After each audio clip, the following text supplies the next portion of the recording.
Hello everyone. So এখন আমরা একটা নেক্সট যে টিউটোরিয়ালটা দেখব সেটা মোরাললেস থিওরিটিক্যাল। এটার মধ্যে অ্যাকচুয়ালি আমরা পিসিবি কিছু ডিজাইন করব না, আমরা পিসিবি ডিজাইনিংয়ের কয়েকটা জিনিস একটু খেয়াল করব। আমরা যদি মনে করে দেখি, এই জিনিসটা ডিজাইন আমরা গত টিউটোরিয়ালে দেখেছিলাম, একটা লিনিয়ার রেগুলেটর দিয়ে কনস্ট্যান্ট 5 ভোল্ট আউটপুট দিচ্ছে। এটা খুবই সিম্পল একটা ডিজাইন। সো যখন এটা দেখেছিলাম তখন আমরা গ্রাউন্ড প্লেন বলে একটা কথা বলেছিলাম। গ্রাউন্ড প্লেন বলতে এই বড় কপারের এটাকে গ্রাউন্ড প্লেন বলে। সো আমরা গ্রাউন্ড প্লেনের প্রথম রিজন দিয়েছিলাম যে গ্রাউন্ড প্লেন ওয়্যার কমপ্লেক্সিটি কমায়। এটা অবশ্যই দেখলাম যে আমাদের এইখান থেকে অনেকটুকু ওয়্যার টানতে হতো, যেটা গ্রাউন্ড প্লেনের কারণে আমাদের কানেক্ট করতে হচ্ছে না। That is true. তবে এই গ্রাউন্ড প্লেনের আরও কিছু বিশেষ বিশেষ সুবিধা আছে যেটা নিয়ে হয়তো খুব একটা কথা বলা হয়নি। সো এই টিউটোরিয়ালে আমরা বিশেষত সেটা নিয়ে কথা বলব।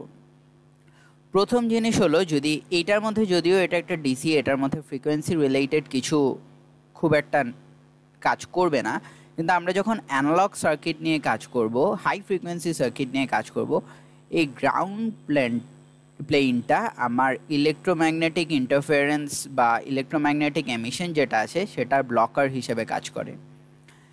তো সেই হিসেবে গ্রাউন্ড প্লেনটা দরকার অনেক বেশি। আবার আরেকটা জিনিস আছে যে এই গ্রাউন্ড প্লেনটা, যেহেতু সব কারেন্ট আমার আলটিমেটলি গ্রাউন্ডেই যাবে, সো এই গ্রাউন্ড প্লেনটা আমার অ্যাজ এ সিঙ্ক কাজ করে। সিঙ্ক কি জিনিস? যা টেম্পারেচার, মানে সার্কিটের টেম্পারেচারটাকে সার্কিটের বাইরে চলে যেতে হেল্প করে। এই গ্রাউন্ড প্লেনটা আমার যত বড় থাকবে, এটা বড় একটা সারফেস এরিয়া থেকে হিট রেডিয়েট করতে পারবে। সো গ্রাউন্ড প্লেনটাকে আমরা অ্যাজ আ সিঙ্কও ইউজ হয়ে থাকে। সো গ্রাউন্ড প্লেনটা, আর কি জিনিস বুঝলাম এখন, গ্রাউন্ড প্লেনটার ক্ষেত্রে আরও কিছু কিছু ব্যাপার আছে যেই জিনিসটা আমাদের কনসিডারেশনে আনতে হবে। প্রথম জিনিস হলো, আমরা যদি মাইক্রো কন্ট্রোলার বা আরডুইনো নিয়ে কাজ করে থাকি, আমরা দেখব যে আরডুইনোর গ্রাউন্ড 3টা। মাইক্রো কন্ট্রোলারেও দেখব যে আমাদের অ্যানালগের জন্য আলাদা ভিসিসি গ্রাউন্ড আছে এবং ডিজিটালের জন্য আলাদা ভিসিসি গ্রাউন্ড আছে। আলাদা রাখার কারণ কি? অবশ্যই তো যারা ডিজাইন করেছে অযথা কাজে আলাদা রাখেনি, কিছু একটা কারণ আছে। কারণটা খুবই সিম্পল। কারণটা হলো যে আমাদের ডিজিটাল সাইডটা যেহেতু আমাদের লজিক ভোল্টেজ নিয়ে কাজ করে, কোনো সিগন্যাল, মানে জাস্ট সিগন্যাল নিয়ে কাজ করছে, কোনো হাই ফ্রিকোয়েন্সির কিছু ব্যাপার আসছে না। ডিজিটাল সাইডটা আমাদের অ্যাকচুয়ালি খুব নয়েজি হয়, যে কোনো ডিজিটাল পোর্শনটা নয়েজি হয়। আমরা একটা ইলাস্ট্রেশন দেখতে পারি।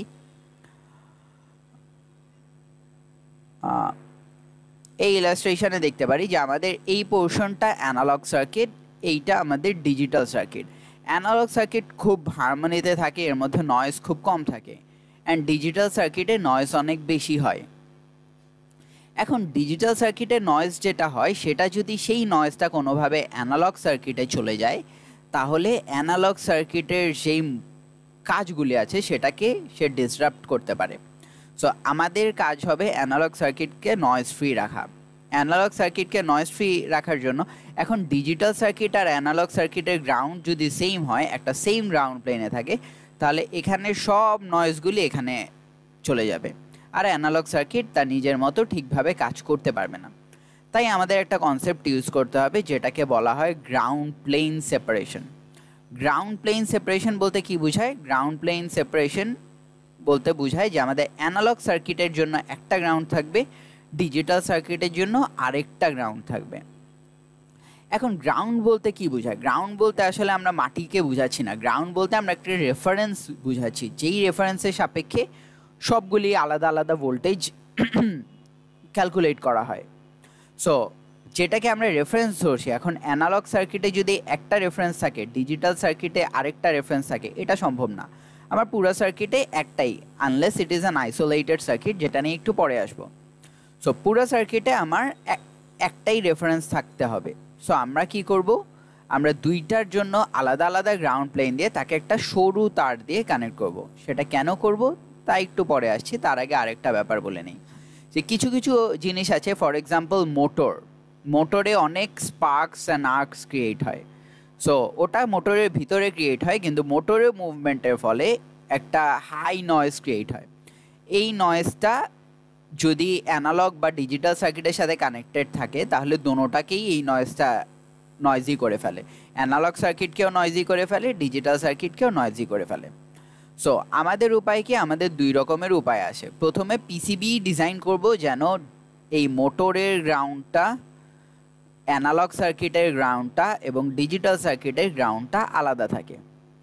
দ্বিতীয়ত আমরা কি করতে পারি, আমরা চাইলে ফিজিক্যালি এই দুইটা গ্রাউন্ডকে সেপারেট করতে পারি। আমাদের একটা অ্যান্টি কাটারের থ্রু যদি আমরা পিসিবিটাকে কেটে দেই গ্রাউন্ডটা, তাহলে দুইটা ফিজিক্যালি আইসোলেটেড হয়ে যাবে। তাহলে এই সাইডের নয়েজটা এখানেই থাকবে, সে আর অ্যানালগ সাইডে যেতে পারবে না। ইন দ্য সেম কেস এই নয়েজটা এখানেই থাকবে, ডিজিটালের নয়েজ ডিজিটালেই থাকবে, অ্যানালগে কোনো নয়েজ থাকবে না। সো এই জিনিসটা করা যেতে পারে। এখন আমরা এই জিনিসটার একটা এক্সাম্পল দেখাই যেখানে করা হয়েছে। এটা আমার একটা নিজের পার্সোনাল কাজের জন্য ডিজাইন করা একটা বোর্ড ছিল। দেখেই বোঝা যাচ্ছে যে আগেরটার মতো খুব সিম্পল কিছু বোর্ড, খুব সিম্পল কিছু না, একটু বেশি জিনিসপত্র আছে। যাই হোক, সো এই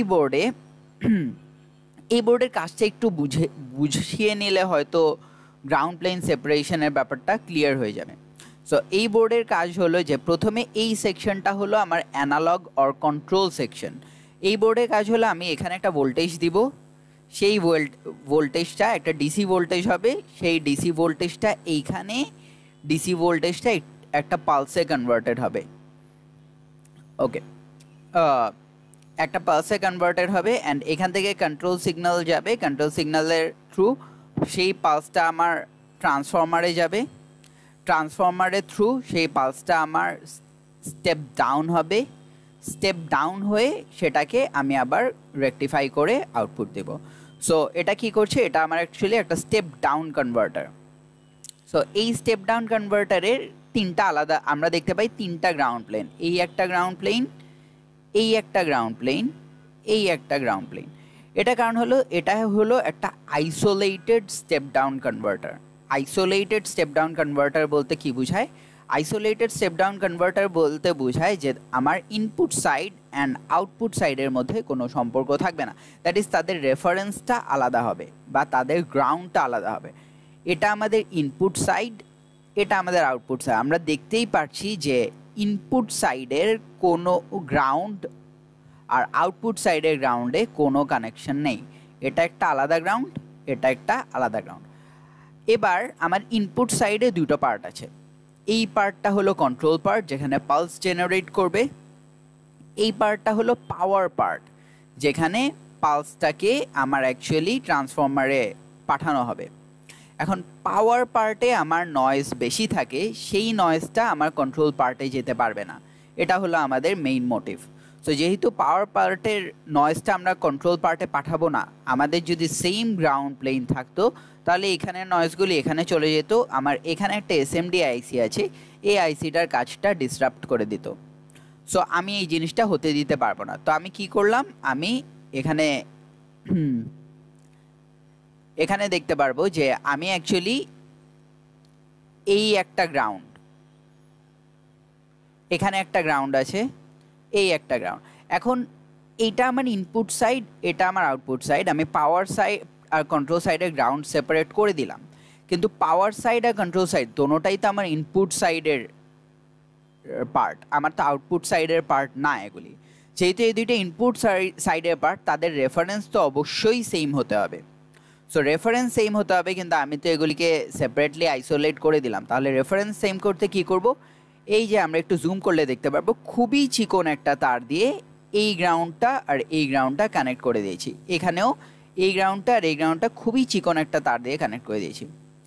এতে লাভটা কি হলো, এর লাভটা হলো কি, এর রেফারেন্স যেহেতু এই দুটো শর্ট, এর রেফারেন্স সেম হবে। এখানে যদি এই রেফারেন্সটাকে যদি আমি 0 ভোল্ট ধরি, এই রেফারেন্সটাকেও আমি 0 ভোল্ট ধরতে পারবো যেহেতু শর্ট। তবে এখানের যে নয়েজগুলি আছে, সার্কিটের যে নয়েজগুলি, সে এই গ্রাউন্ডের ভিতরে থাকবে, এখানে সার্কিটের চলে যাবে না। কেন চলে যাবে না, তার খুব সিম্পল একটা কারণ আছে, এখানে খুব চিকন একটা তার। আমরা কি জানি, চিকন তারের অবশ্যই সারফেস এরিয়া কম, সারফেস এরিয়া কম মানে রেজিস্ট্যান্স বেশি, R = ρ L/A, এ কম হলে আর বেড়ে যায়। সো এই পোর্শনটার, এই তারটার রেজিস্ট্যান্স আমার বাকি পার্টটার তুলনায় অনেক বেশি। সো আমরা আমরা কি জানি, আমাদের কারেন্ট সবসময় শর্টেস্ট ইম্পিডেন্স প্যাথটা ফলো করে বা শর্টেস্ট রেজিস্ট্যান্স প্যাথটা ফলো করে। সো এখানে যেহেতু রেজিস্ট্যান্স বেশি, আমার কারেন্ট বলি বা নয়েজ বলি কিছু এখান দিয়ে যাবে না, এই তারটা শুধু দুইটার ভোল্টেজ সেম রাখতেই কাজে আসবে। সো আমার আলটিমেটলি এইভাবে আমি দুইটা গ্রাউন্ডকে সেপারেট করে দিচ্ছি। এই গ্রাউন্ড স্পেশালি যদি ইলেকট্রনিক্সের অ্যান্ড পাওয়ারের কাজ করতে হয়, গ্রাউন্ড প্লেন সেপারেশন জিনিসটা অ্যাকচুয়ালি খুবই ইম্পর্টেন্ট। না হলে দেখা যাবে যে আমরা যদি গ্রাউন্ডটাকে সেপারেট না করতাম, তাহলে দেখা যাবে যে এই সেকশনের আর এই সেকশনের মধ্যে, এই সেকশনের যে নয়েজগুলি আছে সব এই সেকশনে চলে যেত, আর এই সেকশনের আমার ঠিকমতো কাজ করতো না। কাজ না করার কারণ হলো এই সেকশনে আমার রেজিস্টার, ক্যাপাসিটার, আরও যা যা কম্পোনেন্ট আছে এগুলির ফিক্সড কিছু ভ্যালু আছে।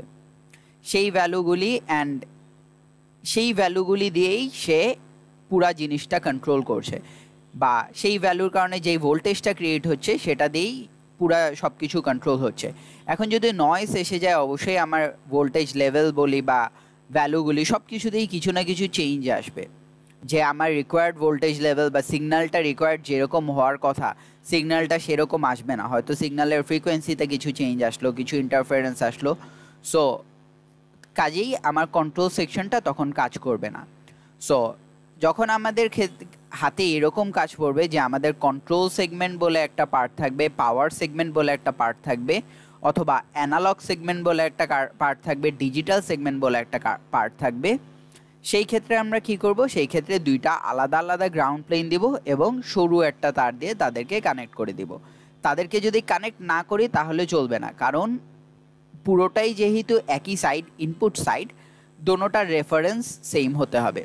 না হলে এই পয়েন্টের সাপেক্ষে ধরে নিলাম এই পয়েন্টে যদি 5 ভোল্ট হয়, এই পয়েন্টের সাপেক্ষেও এই পয়েন্টের 5 ভোল্ট হতে হবে, এই দুইটার রেফারেন্স সেম হতে হবে। এখন আমি যেটা আগে বললাম যে আইসোলেটেড সার্কিট, যেটার ইনপুট অ্যান্ড আউটপুটের কোনো সম্পর্ক নেই, এটাকে একটা অপ্টোকাপলার বলা হয়। অপ্টোকাপলারের থ্রু জাস্ট একটা আউটপুট থেকে ফিডব্যাক ইনপুটে আসে, ইনপুট অ্যান্ড আউটপুটের কোনোই কানেকশন নেই। সো এই ক্ষেত্রে আমার আউটপুটে একটা সেপারেট রেফারেন্স কাজ করবে, যেটার জন্য একটা সেপারেট গ্রাউন্ড প্লেন দেয়া আছে। অ্যান্ড এই গ্রাউন্ড প্লেন আর এই গ্রাউন্ড প্লেনের আমরা দেখতে পারবো পুরা আইসোলেটেড, কোনো কানেকশন নেই এবং কোনো কানেকশন প্রয়োজনও নেই, কারণ অবশ্যই কানেকশন দিলে আমার সার্কিটে যে ইন্টেনশনে ক্রিয়েট করা সেই ইন্টেনশনটা ফিল আপ করবে না।